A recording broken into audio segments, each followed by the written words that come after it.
Bonjour, très chers amis de Côte d'Ivoire Making Of. Bientôt 40 000 personnes qui ont souscrit à ma chaîne. Merci. Vous savez, dernièrement, je suis sur une phase de spiritualité, vidéo spirituelle que je fais. En fait, c'est pas pour dire que je suis meilleur que d'autres ou bien que je sais beaucoup plus que certaines personnes. J'essaie juste de donner des petits conseils que j'espère aident certaines personnes. Voilà, aujourd'hui je vais vous parler de quelque chose. Le titre de cette vidéo peut vous rendre un peu sceptique. Là. Qu'est-ce qu'il veut dire ce mec là? Mais je vous demande d'aller à travers la vidéo pour comprendre ce que je veux vous dire. Pour commencer, je vais raconter une histoire peut-être qui vous donnera envie de rester et de voir tout ce que je veux vous dire. Un marchand arabe voyage vers l'Afrique. Quand il arrive en Afrique, ça c'est dans les années 1800. Quand il arrive en Afrique, il voit de beaux perroquets dans la jungle et il en capture un. Il fait capturer un. Il échange avec certaines choses, marchandises arabes, et il rentre chez lui. Il traite le perroquet très bien, il lui donne à manger. Le perroquet est dans la cage, hein. Il lui donne à manger, il le traite bien, il lui donne tout ce qu'il veut, la nourriture dont le perroquet n'aurait jamais eu dans la jungle et tout. Après quelques années, il devait retourner en Afrique et il va voir le perroquet. Il dit au perroquet: que veux-tu que je dise à tes frères en Afrique, cher perroquet? Quel message veux-tu que je leur donne? Et le perroquet lui répond, il dit: dis-leur que je suis très heureux dans ma cage et je suis très heureux de vivre en captivité. Et le marchand dit: ah, voilà, je savais que tu étais heureux. Alors le marchand prend sa route, retourne en Afrique et arrive, et tous les perroquets sont là, il crie, il les regarde les perroquets, il dit au perroquet: ah, j'ai un message pour votre frère que j'ai capturé il y a 3 ans, et il vous dit qu'il est très heureux de vivre dans sa cage et très heureux de vivre en captivité. Alors là, le perroquet qui était là, on regarde le marchand et il a des larmes qui lui coulent dans les yeux et il tombe. Direct, il meurt.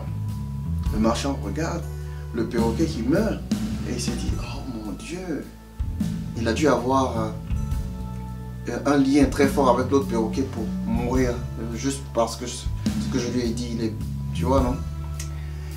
Alors le marchand, quand il retourne en Arabie, il dit à l'autre perroquet, il dit: ah, voilà, voici ce qui s'est passé quand j'ai fini de donner ton message. Et le perroquet a eu des larmes aux yeux, il est mort. Alors le perroquet dans la cage, là, le perroquet vivant en captivité, regarde le marchand, après avoir écouté l'histoire de l'autre perroquet qui est mort, et il a les larmes aux yeux, et il tombe, il meurt. Le marchand avait le cœur brisé, il ouvre la cage, il prend le perroquet. Il s'est dit: vraiment, ça lui a fait tellement mal que son ami meurt, lui aussi il est mort. Et il dépose le perroquet dans la poubelle. Dès qu'il dépose le perroquet, il fait 2 pas en arrière, direct, le perroquet se réveille et le perroquet s'envole. Et il s'arrête là-haut sur un arbre. Et le marchand lui dit: mais pourquoi est-ce que tu me tends un piège? Je t'ai rien fait, je te donne tout, tout, mais pourquoi est-ce que tu me fais ça? Et le perroquet répond: le message que tu m'as ramené, l'autre perroquet qui est tombé est mort devant toi, m'a dit qu'il fallait que je meure pour retrouver ma liberté. Maintenant, qu'est-ce que cette histoire a comme spirituel? quelle est la spiritualité, quel est le message derrière cette histoire? Il y a beaucoup qui regarderont cette histoire-là comme une histoire, mais non, il faut voir le message spirituel derrière. C'est quoi votre cage à vous? Votre cage à vous, c'est votre corps. Ça, c'est un. Ou votre cage à vous, c'est votre travail. Ou votre cage à vous, c'est vous n'avez aucune estime pour vous. Votre cage à vous, c'est votre stress. Votre cage à vous, c'est l'alcool. Votre cage à vous, c'est la drogue. Maintenant, mourir, comme le perroquet a fait, ça ne veut pas dire mourir réellement.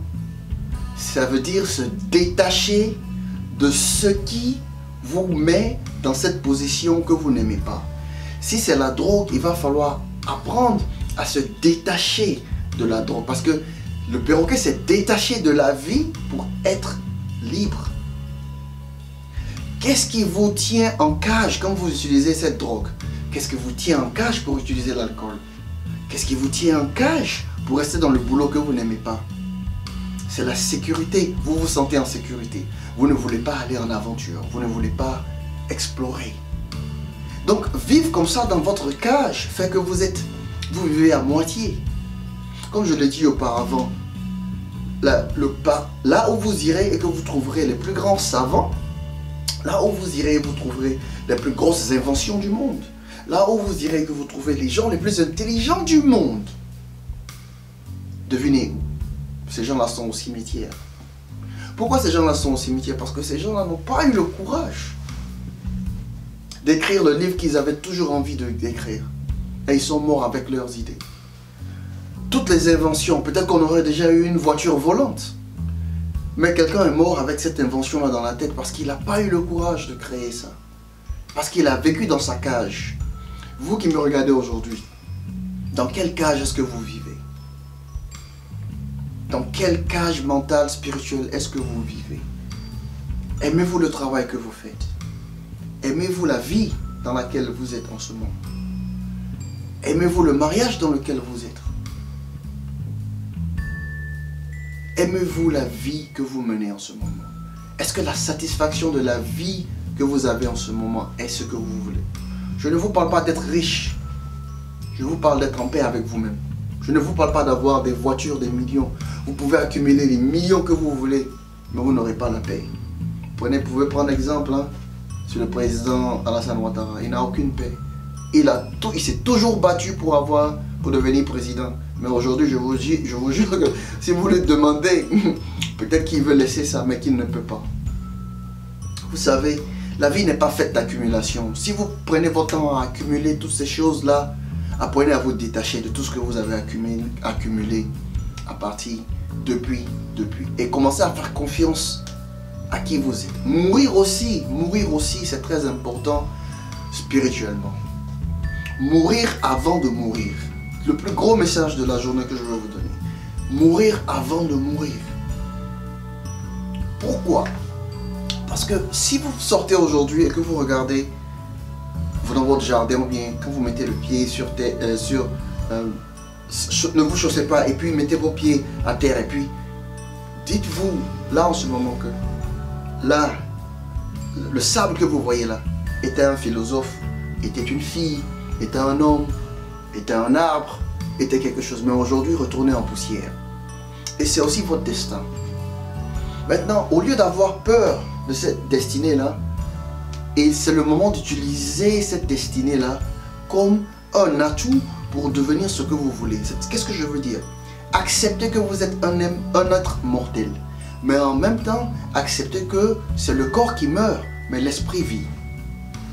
Et puisque votre esprit sera toujours éternel et vivant, vous n'avez plus besoin d'avoir peur parce que vous savez que cette mort de corps-là n'est que la mort du corps. Donc, acceptez de mourir. Est-ce que je me fais comprendre? Quand vous acceptez alors de mourir, vous êtes détaché de tout ce qui peut vous arriver et tout ce qui peut vous faire mal sur cette terre. Puisque quand quelqu'un vous dit quelque chose, ou bien quand quelqu'un vous fait quelque chose de mauvais, vous savez que vous êtes un être mortel comme cette personne-là. Vous êtes au même pied d'égalité. Que ce soit votre boss, que ce soit quelqu'un qui a beaucoup plus d'argent que vous soyez cuisinier, que ce soit vos patrons ou pas. Vous ne pouvez pas être atteint par la méchanceté d'autrui parce que vous savez, vous vous êtes débarrassé de votre ego. Parce que l'ego, c'est la vraie mort. Puisque vous avez l'ego en vous, puisque vous êtes mort. Et quand vous apprenez à mourir, vous vous débarrassez de votre ego, vous vous débarrassez de ce que tout le monde a mis dans votre tête depuis que vous êtes petit. Maintenant vous vivez. Ça, c'est la mort. Se débarrasser de tout ça. La dernière chose que je vais vous dire, parce que je ne veux pas passer trop de temps, faire trop de longues vidéos. Quand vous étiez dans le ventre de votre mère, vous avez eu confiance en Dieu, n'est-ce pas? Comment? Vous étiez un embryon. Avant même d'être un fœtus, vous étiez d'abord... La femme, elle a su qu'elle avait une grossesse. Je vais vous dire aujourd'hui, si vous ne savez pas, 2 semaines, 3 semaines, 1 mois, il n'y a rien dans le ventre. 3 mois, il n'y a rien. Mais la femme est enceinte. L'énergie commence à marcher. Même les physiciens, ils ne comprennent pas ça encore. Et c'est ça la force de Dieu.